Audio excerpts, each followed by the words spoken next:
Back to the Alice Springs now, and we're joined by the Mayor, Matt Paterson. Matt, thanks for your time as always. Peter Dutton's there. It's his latest trip. What's the reception been on the ground for this latest visit? Look, thanks for having me. Look, I think that Alice Springs welcomes anyone from Canberra coming here to hear the concerns within the community. I think this trip's been no different. We're constantly banging on doors and sharing the concerns that we face. I mean, it's been going on for a long time. Eyes are on us now, and we don't want to, let it lapse because we really want change within the community. Has there been any improvement since his last visit? Look, there was a lull around February and March. I mean, we did have a lot of media attention on us there, and there were some liquor restrictions put in. There was a lull, but what we faced on the weekend and weekends prior is it's back to what we would say in inverted commas as normal. Wow, so it's just basically back to what you're seeing. So what are you seeing? What for those who maybe tapped out of following the story, what are you seeing now? So, pardon me, on the weekend we've seen visions like that. That's older vision, but we've seen cars, again, driving through erratically, stolen vehicles with kids in the back, kids hanging out windows. Police, again, told people to avoid our CBD early in the morning because they couldn't control the kids. And, I feel really sorry for police. They do an amazing job, but they just don't have enough resources. We've seen break-ins. The Old Timers village got broken into twice in 2 days. It's just the same old stuff. I mean, these kids are stealing cars and then ram-raiding other cars on the road, security patrols on the road. It's pretty hard to fathom, mate. Do you need the AFP?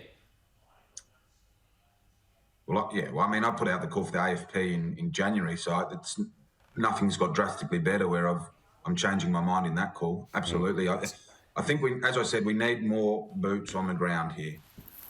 Okay. I mean, and Peter Dutton got behind that yesterday, suggesting that there needs to be a bigger AFP presence there. I mean, obviously, then you would support his comments. Absolutely, and we don't have enough police officers in the Northern Territory, but certainly not in Alice Springs. There's a police operation in November where there was a visual presence of police and there was an automatic feeling of safety, of perception of safety. And, once you feel unsafe, it's very hard to get that back. So as I said, I think we need more boots on the ground and people need to feel safe in their own home. People feel unsafe going to sleep at the moment. It's pretty hard to believe that's happening in the middle of the country. No, it's incredible, isn't it? And there's quite this juxtaposition, isn't there, at the moment, Matt, because there's so much attention around the voice and the referendum that's coming up later on in the year. But then you're on the ground, dealing with real-life problems that are happening now, which the voice may or may not help.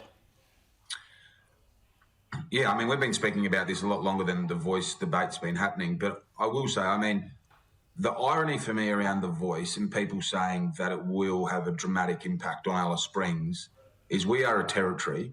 So effectively we get one vote in a referendum where states get 2 votes. So to me, we still only half count in a referendum for something that's going to change our constitution and something that's people are saying going to have a dramatic impact on us. Well, treat us the same as the rest of the country. And I understand that we're a territory, but it's pretty ironic to me. Do you think Jacinta Price should get the Indigenous portfolio with the opposition?